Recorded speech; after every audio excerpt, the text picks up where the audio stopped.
14 أذار حتى نحقق الحرية التي ننشدها جميعا.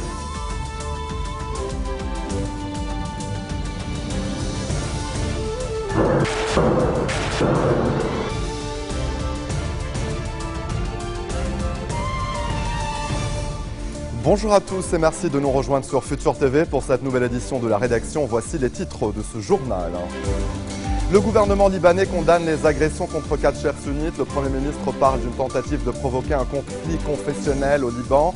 Najib Mikati salue les forces de l'ordre pour la rapidité de l'enquête. Un accident spectaculaire sur l'autoroute de Jounieh au niveau du casino du Liban. Il y a 3 morts. Un camion a percuté un bus transportant une dizaine de passagers. L'accident a également fait 4 blessés. Le régime syrien et l'opposition demandent à la communauté internationale d'agir pour interdire le recours aux armes chimiques dont ils s'accusent mutuellement d'avoir fait usage. Et à suivre également dans ce journal, Barack Obama est en Israël. C'est la première visite du président américain depuis qu'il est le chef de la Maison-Blanche en 2009. Je vous le disais en titre, le Premier ministre libanais Najib Mikati a présidé ce mercredi la réunion du Conseil des ministres au Grand Sérail à Beyrouth. Il a condamné les agressions qui ont visé 4 chers sunnites dans des quartiers à majorité chiite dimanche dernier à Beyrouth. Selon le chef du gouvernement, il s'agit d'une tentative claire de provoquer un conflit confessionnel dans le pays. Mikati a salué les forces de l'ordre et l'armée pour la rapidité de l'enquête. Il a par ailleurs insisté sur la nécessité de renforcer les mesures de l'armée à la frontière après les raids menés lundi par l'aviation syrienne dans la région de Ersal, dans la Bekaa. Le Premier ministre a demandé au chef de la diplomatie, Adnan Mansour, de suivre cette affaire avec les autorités syriennes. Et puis sachez qu'au moins 2 obus et une roquette en provenance de Syrie sont tombés ce mercredi dans l'est du Liban sans faire de victimes. Ces projectiles se sont abattus à proximité d'une carrière de pierre dans le village de Sahlet el-Maï. C'est à la lisière de la province syrienne de Homs où des combats opposent depuis des mois l'armée régulière aux rebelles. Le procureur général de la République, Hatem Mahdi, a assuré ce mercredi que les 2 attaques qui ont visé 4 chers sunnites ne sont pas liées. Il a également indiqué que les motifs de ces attaques ne sont ni politiques ni partisans. Il a ajouté que la raison principale de ces actes est l'atmosphère tendue qui règne ces derniers temps au Liban. Les enquêtes se poursuivent afin de savoir si, outre les 7 personnes déjà arrêtées, d'autres personnes seraient impliquées dans ces affaires. Le commandant en chef de l'armée, le général Jean Karouaji, a affirmé que son institution est déterminée à arrêter toutes les personnes impliquées dans l'affaire de l'agression des 4 chers sunnites dans des quartiers chiites à Beyrouth. Le général Karouaji a indiqué à la presse que les principaux responsables dans cette affaire ont été interpellés et que l'armée est toujours à la recherche de 2 suspects. Il a par ailleurs averti contre des dérapages sécuritaires graves. Selon Karouaji, le Liban passe par une phase dangereuse. Il a toutefois assuré que les forces de l'ordre s'activent pour préserver la stabilité du pays et la paix civile. Un accident meurtrier est survenu ce mercredi sur l'autoroute de Jounieh au niveau du casino du Liban. 3 personnes ont été tuées lorsqu'un camion a percuté un bus transportant une dizaine de passagers. L'accident a également fait 4 blessés.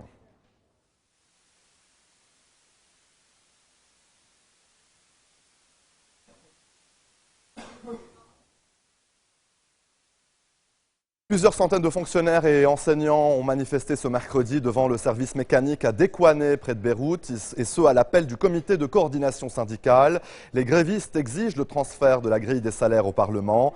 Un accrochage verbal a éclaté entre les grévistes et les autorités du service mécanique qui les ont empêchés d'entrer à l'intérieur du bâtiment. Au cours de la manifestation, le président du comité de coordination syndicale, Hanna Gharib, a appelé les Libanais à marcher sur le palais présidentiel à Baabda demain, jeudi.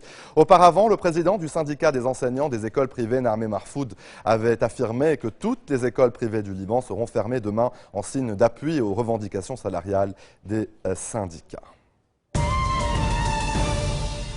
Le régime syrien et l'opposition demandent à la communauté internationale d'agir pour interdire le recours aux armes chimiques dont ils s'accusent mutuellement d'avoir fait usage. Dans un message adressé à l'ONU, les affaires étrangères syriennes estiment que les appels lancés par des pays européens et la Ligue arabe pour armer les rebelles encouragent les insurgés à aller de l'avant et à commettre leurs crimes.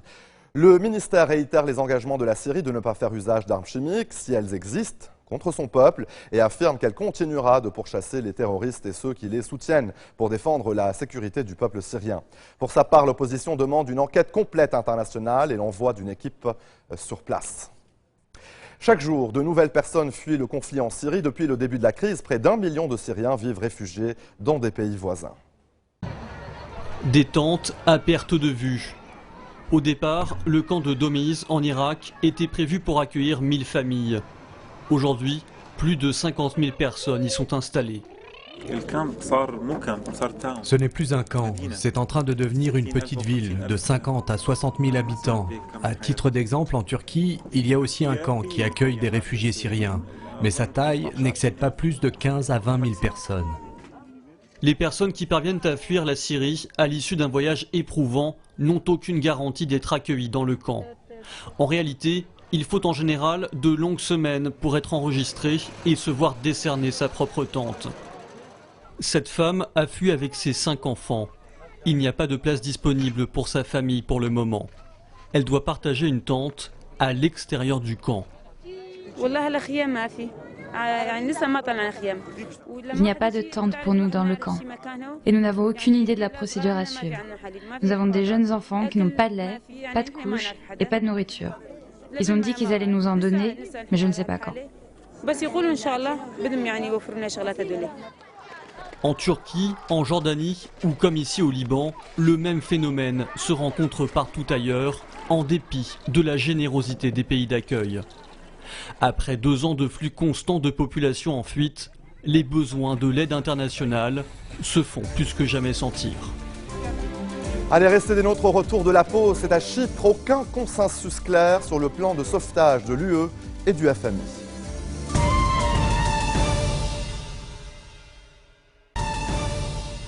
De retour sur le plateau de l'info, accueil chaleureux de Barack Obama en Israël. Le président des États-Unis est arrivé aujourd'hui dans l'État hébreu. C'est la première visite d'Obama depuis qu'il est le chef de la Maison-Blanche en 2009. À la fois, le Premier ministre Benjamin Netanyahou, le président israélien Shimon Peres et son homologue américain ont souligné le lien inébranlable entre les États-Unis et l'État hébreu. Une grande partie du discours d'Obama à l'aéroport de Tel Aviv a été consacrée à défendre ce lien si fort. Barack Obama restera 4 jours au Proche-Orient. Il se rendra en Cisjordanie où il va s'entretenir avec le président de l'autorité palestinienne, Mahmoud Abbas. Il n'aurait comme seule ambition d'écouter, mais pas de lancer d'initiative de paix. Allez, en bref, dans le reste de l'actualité, à Chypre, aucun consensus clair sur le plan de sauvetage de l'UE et de FMI, en plus de l'aide européenne de 10 milliards d'euros. Le gouvernement doit encore trouver 6 milliards. Parmi les pistes avancées, une fusion des 2 banques principales du pays. Objectif, abaisser le montant de la recapitalisation. Quant aux banques, celles-ci pourraient rester fermées jusqu'à ce qu'un accord donc soit trouvé. À Moscou, le ministre chypriote des Finances espère conclure un accord sur un prêt russe de 2,5 milliards d'euros obtenu en 2011 et qui vient à échéance en 2016. À Séoul, la paralysie des réseaux informatiques de plusieurs chaînes de télévision et de banques sud-coréennes font craindre une cyberattaque de grande envergure. Une enquête est en cours. Dans un climat de vive tension, les regards se tournent en direction de la Corée du Nord, soupçonnée d'avoir orchestré par le passé des cyberattaques d'envergure aux dépens de la Corée du Sud. En 2011, des relevés de quelques 5,4 millions de titulaires de cartes de crédit avaient été temporairement effacés. Et il aura fallu 7 heures au secours pour les ramener à la surface via un tunnel. Les 19 mineurs polonais bloqués par 600 mètres de profondeur sont finalement sortis indemnes du puits de mine de Rudna, situé dans le sud-ouest du pays. Mardi soir, un faible séisme avait provoqué un éboulement dans la mine. 2 mineurs ont reçu des soins légers. L'invité de ce journal, Blaise Merlin, créateur et directeur artistique du festival La Voix est libre. C'est 2 soirées à Beyrouth dans le cadre du mois de la francophonie, les 22 et 23 mars, au Théâtre Montaigne de l'Institut français du Liban. Bonsoir, Monsieur Merlin. Bonsoir. Alors, peut-être nous parler tout d'abord de cette initiative. Alors, c'est un festival en fait qui existe à Paris, dans un grand théâtre, les Bouffes du Nord, depuis une dizaine d'années, et qui consiste en fait à mélanger des artistes, des créateurs qui viennent d'univers très différents, à la fois des musiques improvisées, musique traditionnelle, qui s'est aussi ouvert au cirque, à la danse, à la poésie, et à toute forme de démarche en fait qui favorise le dialogue à la fois interculturel, interdisciplinaire, et voilà, pour inventer de nouveaux langages qui soient à l'écoute des vibrations d'un monde où il y a de plus en plus d'échanges, d'ouverture possible, donc entre des univers qui a priori ne se connaissaient pas forcément, ne se fréquentaient pas d'un point de vue artistique ou poétique. Alors justement, on va voir ensemble un court extrait donc, de votre festival.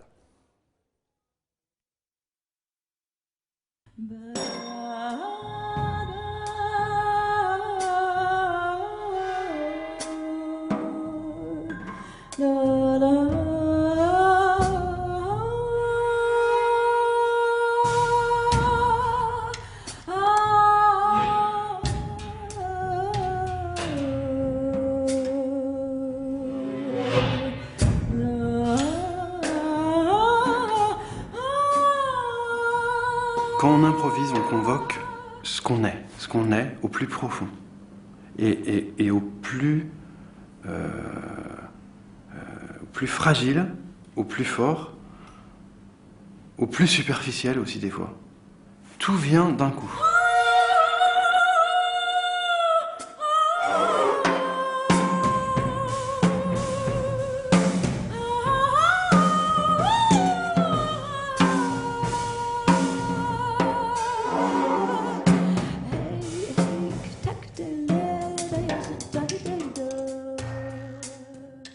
Alors, Monsieur Merlin, peut-on parler de provocation par la musique?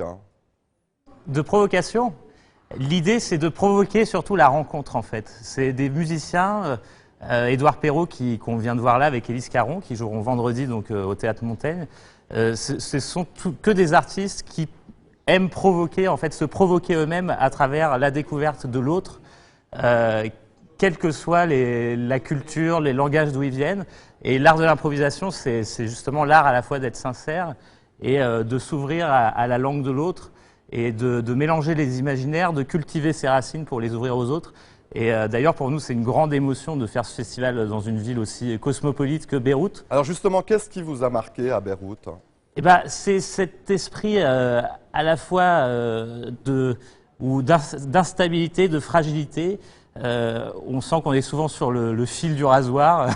Et en même temps, ce qui résiste par-dessus tout et ce qui a résisté jusqu'ici, c'est une grande liberté, je trouve, de ton, une grande richesse culturelle, intellectuelle et une belle manière de faire, voilà, de vivre au milieu de différents mondes spirituels, culturels, etc.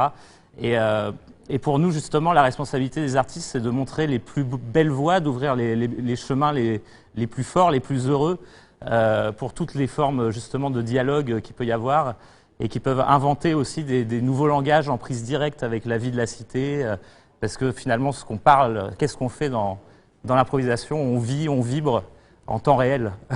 Et dans une de vos entrevues à la presse, vous parlez de zone de libre-échange. Alors, je parle de zone de libre étrange, justement. Étrange, oui.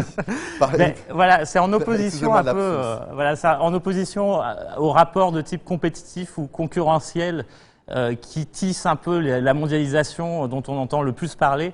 Ben, je pense qu'aujourd'hui, il est urgent d'ouvrir justement nos imaginaires sur de nouvelles formes d'échanges qui soient basées sur des échanges immatériels, culturels, spirituels, et qu'il y a aujourd'hui une source inépuisable d'invention pour les artistes. Et on invite à la fois des circassiens, des danseurs, des musiciens, mais ils ont tous ce même désir de voyager, de s'ouvrir, de dialoguer, et c'est toujours une grande joie pour le public aussi de se faire embarquer dans ces grands voyages dont on ignore parfois et toujours la destination. C'est ça qui est excitant, justement. Et quelle est la spécificité de cette édition donc, à Beyrouth?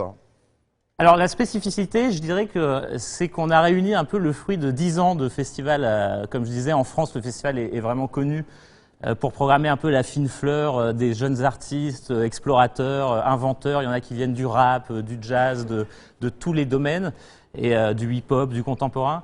Et donc c'était d'arriver en 2 jours à offrir au public ici vraiment tous les plus beaux aspects de cette démarche qu'on mène depuis des années en France, avec voilà, la liberté, l'ouverture, la transversalité Et je pense qu'on est venu avec un programme qui va être assez marquant. Alors c'est du 22, les 22 et 23 mars au Théâtre Montaigne de l'Institut français du Liban. Merci Blaise Merlin, créateur et directeur artistique donc, du festival La Voix est libre pour votre intervention. Merci encore une fois. Merci à vous. Alors c'est ainsi que s'achève cette édition. Tout de suite, le rappel des titres qui ont marqué l'actualité de cette journée. Le gouvernement libanais condamne les agressions contre 4 chefs sunnites. Le Premier ministre parle d'une tentative de provoquer un conflit confessionnel. Najib Mikati salue les forces de l'ordre pour la rapidité de l'enquête. Un accident spectaculaire sur l'autoroute de Jounieh au niveau du casino du Liban. Il y a 3 morts. Un camion a percuté un bus transportant une dizaine de passagers. L'accident a également fait 4 blessés. Le régime syrien et l'opposition demandent à la communauté internationale d'agir pour interdire le recours aux armes chimiques dont ils s'accusent mutuellement d'avoir fait usage. Barack Obama est en Israël pour parler de paix au Proche-Orient. C'est la première visite du président américain depuis qu'il est le chef de la Maison-Blanche en 2009. Merci de votre attention. Retrouvez-nous tous les jours à 16h40 heure de Beyrouth. Vous pouvez également nous suivre en ligne et en direct au www.futurtvnetwork.com. Excellente suite de programmes sur notre antenne et je vous dis à demain. 14 أذار حتى نحقق الحرية التي ننشدها جميعا.